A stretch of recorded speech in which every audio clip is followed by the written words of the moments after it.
The revolution started with an email sent to 67 people at the exact same second. Mari hit send at 3:17 a.m. on a Sunday. We were crammed into our dorm room, laptops glowing on the floor like little blue fires. Rory sat between my legs on the rug, her back against my chest, my arms wrapped around her waist. Her platinum hair smelled like my shampoo. She'd used my shower that night because she said she couldn't go back to her room yet. Her body was warm and solid against me. Every time she shifted, her hips pressed into mine and sent little sparks up my spine. I rested my chin on her shoulder and watched Mari's finger hover over the trackpad. Ready, Marie whispered. Rory's hand found mine. She squeezed hard. Do it. Marie clicked. The email flew out. Formal complaint, 67 attached testimonies, scanned documents, photos of handwritten notes from the storage room incident, screenshots of group chats, everything. It went to the Department for Education, the school board, and 3 major national newspapers. Subject line, systemic discrimination and abuse at Ashworth Hall Academy, formal complaint and request for immediate investigation. We sat in silence after. My heart hammered, so loud I was sure they could hear it. Rory turned her head and kissed the side of my neck. Soft, slow, like she needed to taste me to believe this was real. Her lips lingered. I closed my eyes and let my fingers slide under the hem of her hoodie, tracing the warm skin of her stomach. She shivered.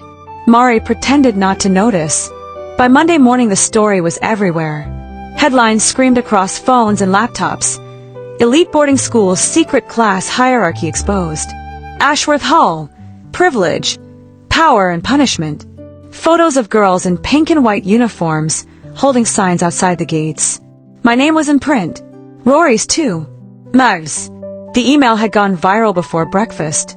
The school called an emergency assembly in the main hall. Everyone had to attend. The air felt thick, electric. Girls whispered behind their hands. I sat in the back row with Mari. Rory was up front with the circles, but her eyes kept finding mine across the sea of heads.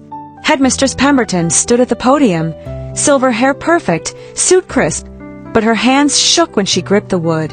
Lord Ashworth stood beside her, tall, cold, furious. His ice blue eyes swept the room like knives. Who is responsible for this? He demanded. His voice echoed off the high ceiling. Who dared to drag this institution through the mud? Silence. Then Mari stood up. She was shaking, but her voice rang clear. We are. I stood next. Rory stood third. One by one, 67 girls rose. The hall filled with the soft rustle of uniforms. Pink and white jackets. Black short skirts. Scholarship girls. Middles. Circles. All of us. Lord Ashworth's face turned gray. He looked straight at Rory. You. Rory didn't flinch. She stepped forward. Yes. You've destroyed everything, he said. His voice cracked on the last word. Your future. This school. My legacy. No, Rory's voice was steady, strong. You did. You just finally got caught. The room gasped. Phones came out. Someone started recording. I felt tears burn my eyes. Pride. Fear. Love so fierce it hurt. The Department for Education launched a formal investigation that afternoon. Inspectors arrived by evening. Media vans parked outside the gates. Parents called. Reporters shouted questions. Scholarship families started a support fund online. The story wouldn't die. Lord Ashworth tried everything. He threatened lawsuits. He demanded expulsions. He called politicians. But the story was too big now. Too public. Every move he made fed the fire. Headmistress Pemberton resigned 2 days later. She walked out of her office with a single box, face blank. 2 board members stepped down the next day. The rank system was officially suspended pending review, and then dismantled for good. But the personal cost came hard. Rory's father followed through. He cut her off completely. No money for tuition. No trust fund. No Oxford. She moved into our dorm room that week, her private suite locked and reassigned. She slept in my bed every night. Her body curled into mine under the thin blanket. Some nights we just held each other and cried. Other nights the grief turned into something hotter. One night she woke me with her mouth on my neck. Her hand slid under my sleep shirt, palms hot against my ribs. She kissed me like she was drowning and I was air. I rolled her underneath me. My thighs straddled her hips. Her hoodie rode up. I kissed down her stomach, tasting salt and skin. She arched, fingers twisting in my curls, whispering my name like a prayer. When I slipped my hand between her legs, she gasped, loud, broken, and pulled me closer. We moved together slow and desperate, bodies slick with sweat, mouths never far apart. She came with my name on her lips, trembling so hard I thought she might break. I followed right after, her arms tight around me, holding me through the aftershocks. Viv led the bitter resistance. A small group of circle girls refused to accept the change. They spread rumors, sent hate mail. One envelope arrived for me with cut-out letters. Traitor, you'll pay. I burned it in the sink and didn't tell Rory until later. She held me while I shook. Mari got anonymous threats, texts from burner numbers, notes slipped under our door. She laughed them off, but I saw her check her phone too often, saw her shoulders tense when footsteps echoed in the hall. Through it all, Rory and I learned what we were without the game. No more pretending, no more performance. Just us, two girls trying to figure out how to love each other when the world had stopped watching. We walked the East Corridor together now, hand in hand. No one dared say anything. Sometimes we stopped in alcoves just to kiss. Slow, deep, no rush. Her tongue traced mine. Her hand slid under my blazer, thumbs brushing my nipples until I whimpered into her mouth. We stole nights in the pool building after hours, blue light on our skin, water lapping while she pressed me against the tile and made me come with her fingers in her mouth. I learned every sound she made when she let go. She learned mine. We talked about the future.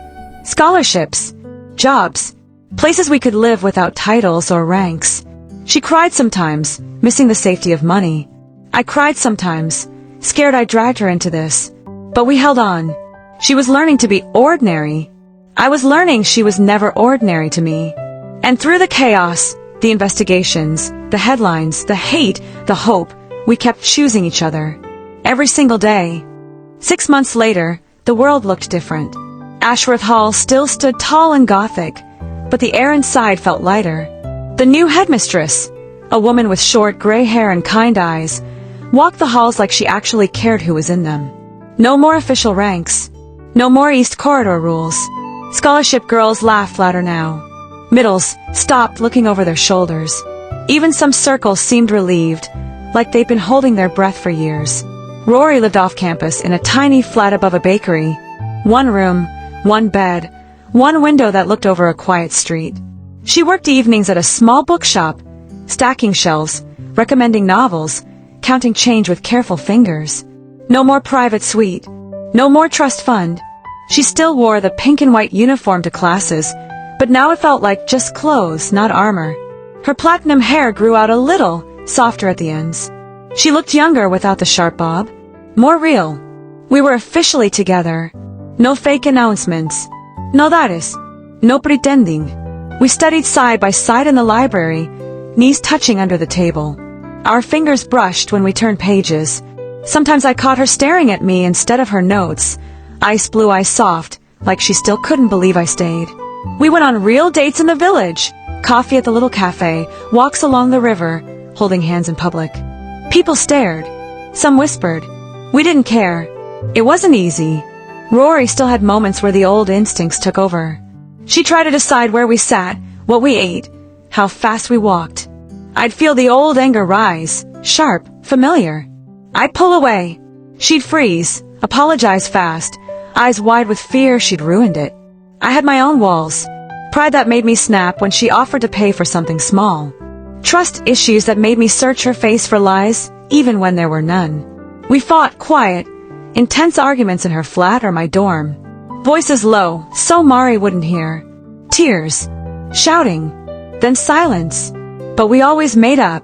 One night after a bad fight, something stupid about me not telling her I was stressed, she came to my dorm at midnight. Mari was out. Rory stood in the doorway in her hoodie and leggings, hair messy, eyes red. She didn't speak. She just stepped inside, shut the door, and kissed me like she was starving. Her mouth was hot and urgent. I kissed her back harder. My hands fisted in her hoodie and yanked her closer. She tasted like coffee and regret. We stumbled to the bed. I pushed her down first. She gasped when her back hit the mattress. I climbed over here, Strahling hair hips. My sleep shirt rode up. Her hand slid under it immediately, palms rough against my ribs, thumbs brushing the undersides of my breasts until my breath hitched. "I'm sorry," she whispered against my neck. Her teeth grazed my skin. "I'm so sorry." "Show me," I said. My voice was rough. She did. She flipped us, so I was underneath her. Her mouth moved down my body, kissing my collarbone, sucking gently on the sensitive spot just above my bra. I arched. She unhooked it with shaking fingers. When her lips closed around my nipple, I moaned, loud, shameless. Her tongue circled slow, teasing. One hand slid between my legs, fingers pressing through my shorts. I rocked against her palm, desperate for more. She pulled my shorts down, kissed the inside of my thigh, then higher. Her breath was hot against me. When her tongue finally touched me, I cried out. She licked slow at first, learning every sound I made. Then faster, deeper. Her fingers slipped inside me, 2, then 3, curling just right. I tangled my fingers in her hair and held her there. My hips bucked. Pleasure built fast and bright. When I came, it hit like a wave, shaking, endless. She didn't stop until I was trembling and pulling her up to kiss me. We made love like that for hours. Slow, then frantic, then slow again. Her body over mine. Me know it hurts. Sweat slick skin. Whispered apologies. Promises. By the time we fell asleep, tangled together, the fight felt small. Distant. We were learning. On the last day of spring term, we sat by the lake on the academy grounds. The water was still and gold in the late sun. Willow branches dipped low. We sat on a blanket Rory had brought. Her new habit, small ordinary things that made her smile. "My mom wants to meet you," I said. "Officially. She's coming for the end of year celebration." Rory went still. Her hand tightened around mine. "What if she hates me?" Her voice was small. "I bullied you. I made your life hell." I turned to face her. Her ice blue eyes were wide, scared. I cupped her cheek. "You also helped tear down an abusive system. You gave up everything you'd ever known. You chose me when it cost you the world." I brushed my thumb over her bottom lip. She knows the full story. She knows we're still figuring this out. But she trusts my judgment. Rory swallowed. "I'm not sure I trust my own judgment yet." "Then trust mine," I said. "Trust us." She leaned in and kissed me. Gentle. Real. No ruse. Her lips moved soft against mine. Her hand slid to the back of my neck, fingers threading through my curls. I sighed into her mouth. The kiss deepened slowly, tongues brushing, breaths mingling. She tasted like mint in summer. When we pulled apart, her forehead rested against mine. "I still can't believe you forgave me," she whispered. "I still can't believe you chose me over everything else," I answered. "You're not a choice," she said. Her voice cracked a little. "You're the first thing in my life that ever felt inevitable." We kissed again, deeper this time. Her hand slid under my jacket, warm on my waist. I pressed closer, feeling the steady beat of her heart against mine. The lake lapped gently. Birds called overhead. Anyone walking by could see us. We didn't hide. 2 years later, I read the acceptance email 3 times before the words sank in. Oxford. English literature. Full scholarship. My hands shook. I sat on the edge of my bed in the dorm, last year here, and stared at the screen. Tears blurred the letters. I called Mum first. She screamed, so loud I had to pull the phone away. She cried. I cried. She said she always knew I'd fly. Then I called Rory. She was already at Oxford, 2nd year, living in a small flat near campus. She'd gotten in on pure merit. Scholarships, loans, late night studying in the bookshop after shifts. When she answered, her voice was sleepy and warm. "You got in." "Yes." Silence. Then a soft laugh that sounded like relief. "You're sure about this? You had offers from other places. You don't have to follow me." "I'm not following you," I said. "I'm meeting you. There's a difference." That night I took the train. She met me at the station. She looked different. Hair longer, falling past her shoulders, wearing jeans and a soft sweater instead of a uniform. But her ice blue eyes were the same. They lit up when she saw me. We walked to the flat we'd share starting next term. Tiny. 1 bedroom. 1 window overlooking cobblestones. She unlocked the door and pulled me inside. The moment it closed, she kissed me. Hard. Hungry. Like she'd been waiting years instead of weeks. I dropped my bag. My hands were already under her sweater, feeling warm skin, the curve of her ribs. She backed me against the wall. Her thigh pressed between my legs. I gasped. She smiled against my mouth, wicked loving. We didn't make it to the bed at first. Clothes came off fast. Her sweater, my shirt, bra, jeans, underwear, skin on skin. She lifted me, strong arms, lacrosse arms, and carried me to the couch. I straddled her lap. Her mouth found my neck, sucking marks I'd have to hide tomorrow. My fingers dug into her shoulders. She rocked up into me. Wet heat slid together. We moved slow at first, teasing, savoring, then faster. Harder. Her hands gripped my hips, guiding me. I rode her until pleasure coiled tight and snapped. I came crying her name. She followed seconds later, trembling, face buried in my neck. Later, in bed, sheets tangled, body still slick, she held me close. Her fingers traced lazy circles on my back. Sometimes I still can't believe this is real, she whispered. That I get to have this. Have you? Believe it, I said. I kissed her collarbone. We fought too hard for it not to be real. Outside, Oxford spires glowed gold in the evening light. Inside, two women who once destroyed each other were building something better. Something earned. Something true. And I finally understood, the best love stories aren't about finding perfection. They're about finding someone worth becoming better for. The end. Thank you so much for watching my story until the end. If you enjoyed it, please don't forget to like this video and subscribe to the channel for more. Your support helps me create more stories like this. It means more to me than you know. I would also love to hear your thoughts, so please leave a comment and tell me what you felt while watching. Thank you again for being here, and I hope to see you in the next story.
Make sure you like the video and subscribe to GL Diaries.